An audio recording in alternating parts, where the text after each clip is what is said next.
Assalamualaikum warahmatullahi wabarakatuh. Ketemu kembali dengan saya Andi Sukandi. Salam tangguh, salam relawan, salam kemanusiaan. Hari ini saya akan sharing terkait tentang sistem komando tanggap darurat dalam hal kegiatan kedaruratan penanggulangan bencana. Atau sering teman-teman menganggap bahwa ini adalah hal yang penting dan sering terdengar terkait tentang keposkoan. Sistem komandonya nanti kita bedah seperti apa. Makanya tingkatkan dulu kemampuan kita sebelum kita menuju ke lokasi bencana ketika ada panggilan jiwa sebagai relawan. Siap ya? Baik. Penanggulangan bencana tidak terlepas dari kedaruratan. Ya, karena tahapan kedua, fase pertama disebut pra bencana, fase kedua adalah tanggap darurat, dan fase ketiga adalah pasca bencana.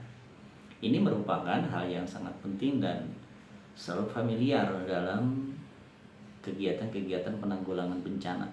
Jadi selalu jadi hot issue, ya.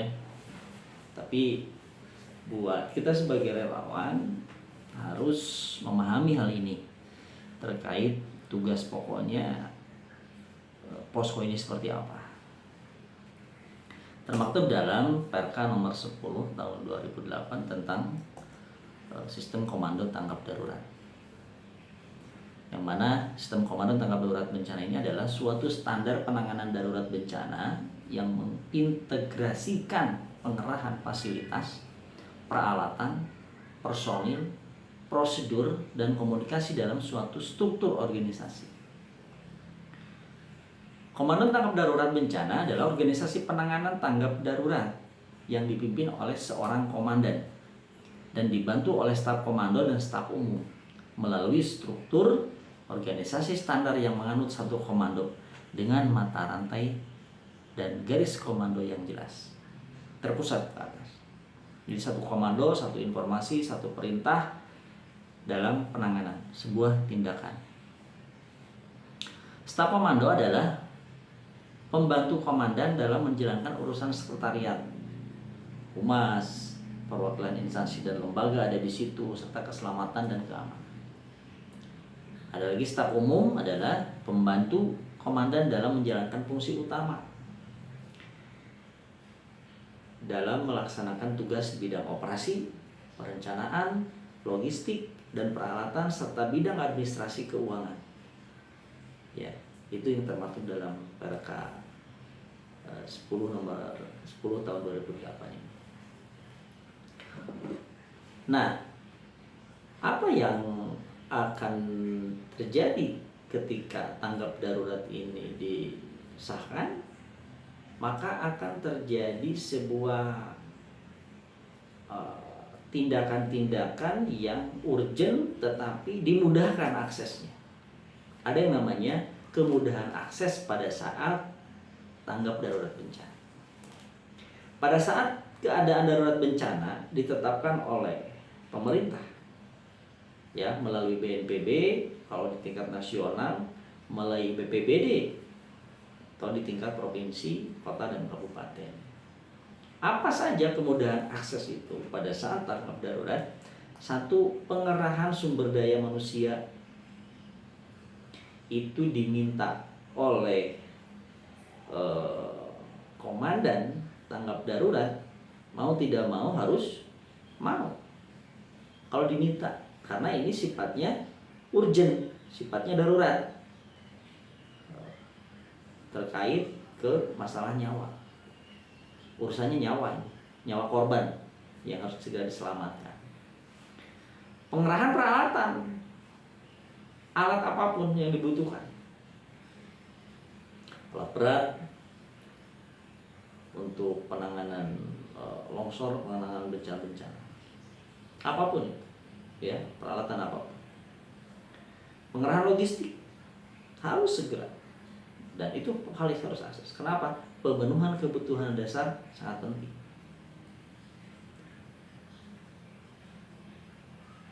Baik di seluruh instansi maupun lembaga. Di imigrasinya tidak boleh dipersulit. Kalau sudah urusan bencana, aksesnya dimudahkan. Perizinan tidak harus kayak CPLT, pelibet, gitu. Tidak harus.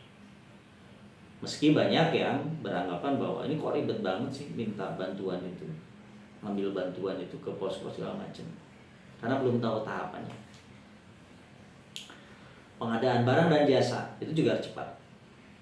Pengelolaan pertanggungjawaban keuangan atau barang, penyelamatan, komando untuk memerintahkan sektor dan lembaga itu termaktub dalam pasal 50 Undang-Undang 24 tahun 2007 dan pasal 24 dalam Peraturan Pemerintah Nomor 21 tahun 2008. Kemudahan aksesnya itu. Kenapa? Kalau yang namanya undang-undang ya sifatnya memaksa dan mengandung sanksi. Ada sanksinya. Setiap orang yang dengan sengaja menghambat kemudahan akses dapat dipidana penjara paling singkat 3 tahun atau paling lama 6 tahun dengan denda paling sedikit 2 miliar atau denda paling banyak 4 miliar. Pasal 77 Undang-Undang Nomor 24 tahun 2007. Jadi pada saat tanggap darurat, siapapun ini bisa kena pidana. Ini yang menghambat kemudahan akses, apalagi yang melakukan tindakan pidana di dalamnya. Itu sudah tentu sudah kena. Nah, sahabat-sahabat relawan sekalian, dalam kemudahan akses ini banyak yang belum memahami hal demikian. Kenapa? Karena belum tahu tupoksinya.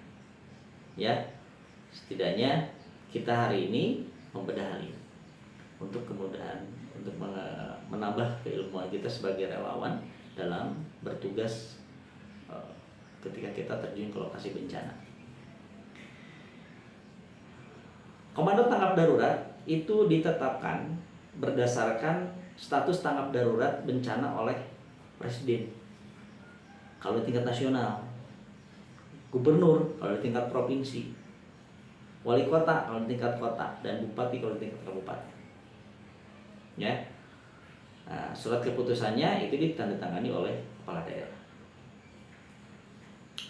Pos komando tanggap darurat bencana berkedudukan di ibu kota negara kalau di tingkat nasional. Ya, itu membuat tim atau membuat posko dengan seluruh stakeholder yang ada di situ, seluruh instansi terlibat di situ, bersama-sama menanggulangi bencana dengan kemudahan akses tadi.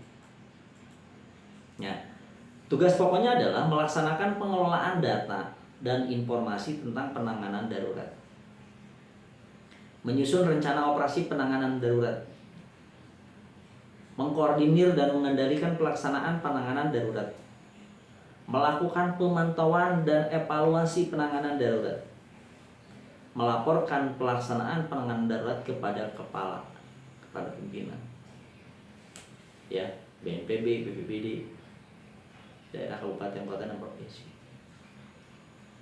Begitu. Pemantauan, evaluasi, membuat rencana, semua itu tugas pokoknya. Jadi hari ini melakukan tugas, sore dievaluasi dan direncanakan buat besoknya. Itu setiap hari begitu. Ya, untuk informasi itu biasanya pagi, siang ada perubahan, sore ada laporan lagi. Jadi 3 waktu itu untuk menyampaikan informasi di data posko supaya memudahkan tim media melihat perkembangan sejauh mana tindakan-tindakan atau perkembangan pencarian korban maupun penyelamatan. Siapa saja personel yang ada di dalamnya? Ini seluruh stakeholder, baik itu pemerintah daerah, TNI, Polri, lembaga non pemerintah, lembaga swadaya masyarakat, ormas, relawan, dan lain-lain yang memang mempunyai kapasitas atau kemampuan dalam menjalankan sebuah kegiatan di pos komando.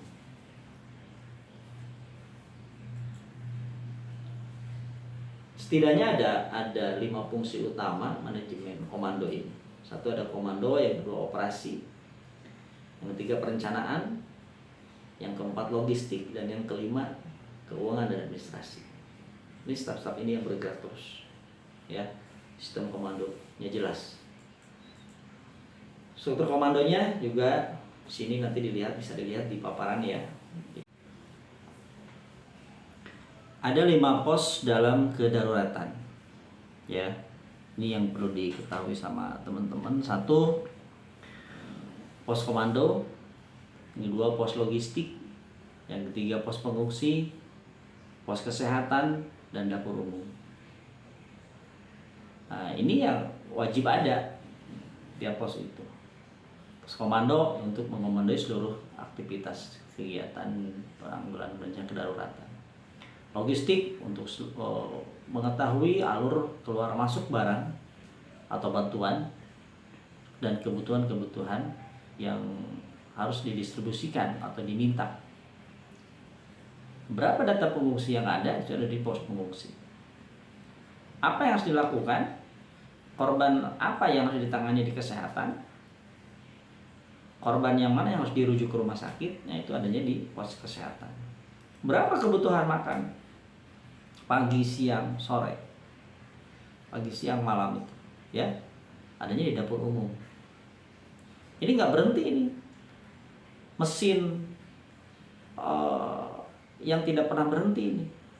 Baik komando, logistik, pengungsi, kesehatan semua tidak berhenti bekerja untuk menangani penanganan darurat. Nah, untuk sedikit meluruskan bahwa jangan sampai ada lagi posko yang lain selain pos komando tanggap darurat bencana, supaya tidak membuat bingung kita sebagai relawan bahkan masyarakat. Ya, ini posko di sini ada, di sini ada, di sini ada, hampir tiap pojokan ada kalau di lokasi tanggap darurat itu. Secara ketentuan posko itu satu, yaitu pos komando, yang dimana yang memberikan perintah komando untuk melakukan seluruh aktivitas di dalam regulasi penanggulangan bencana. Nah, terus kita kalau relawan pengen tahu di mana nih posnya, di mana, apa sih namanya, biar orang juga mengetahui. Ya sudah, kalau mau buat pos, buat base camp di situ, ya sudah di situ. Pos relawan A, pos relawan B, begitu. Atau base camp peduli bencana relawan A, relawan B, begitu aja.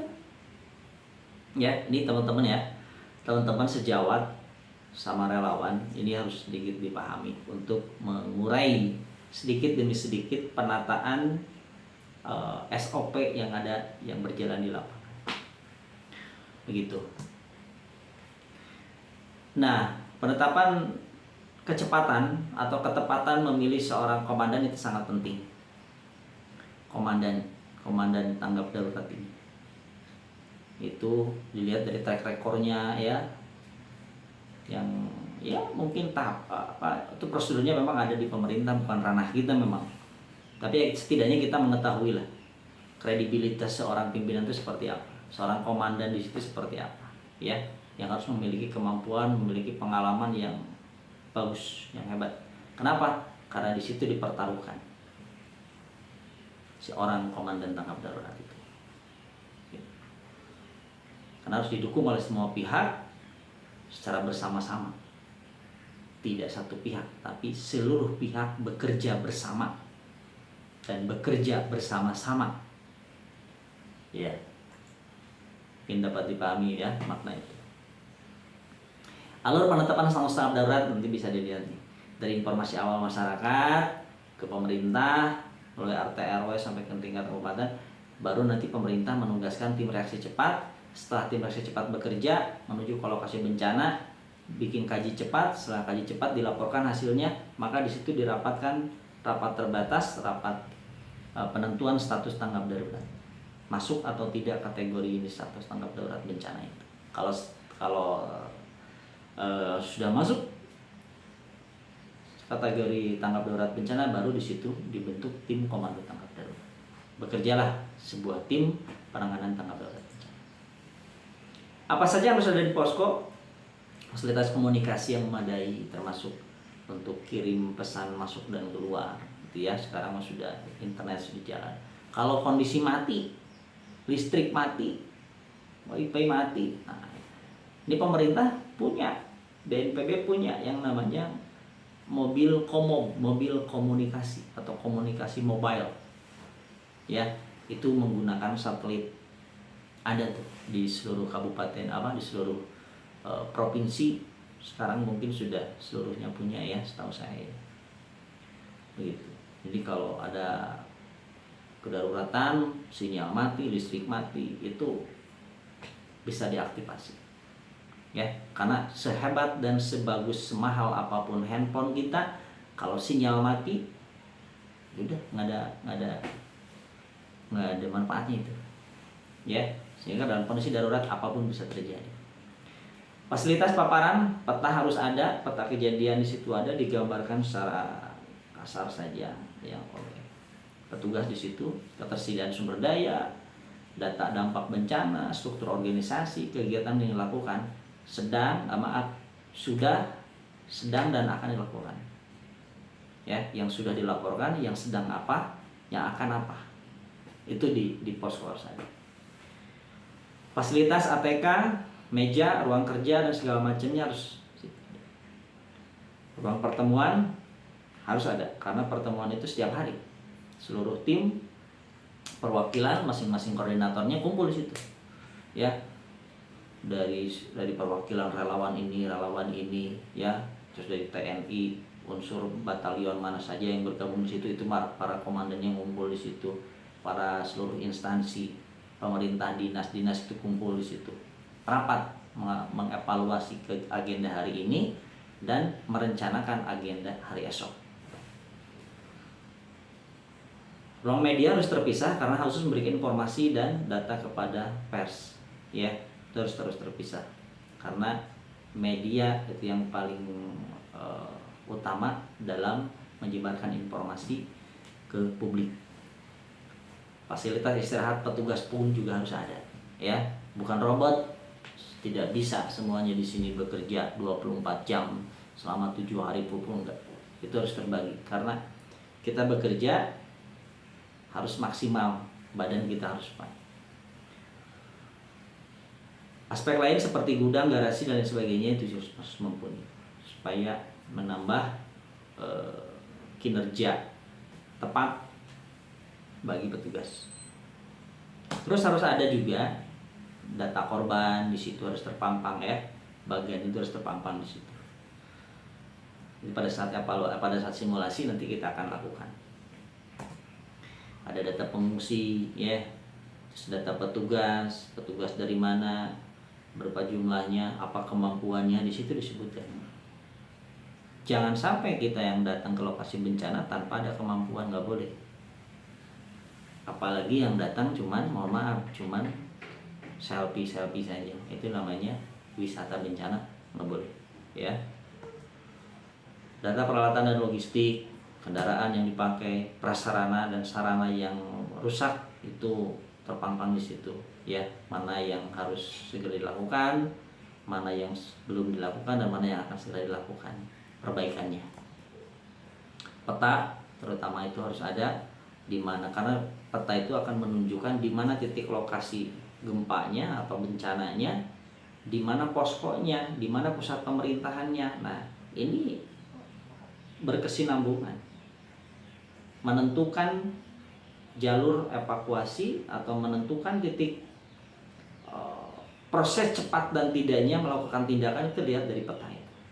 Berapa jarak dari posko ke pemerintahan, berapa jarak dari posko ke lokasi bencana, berapa jarak dari posko ke daerah terdampak yang terisolir segala macam, itu harus. Peta itu sangat penting.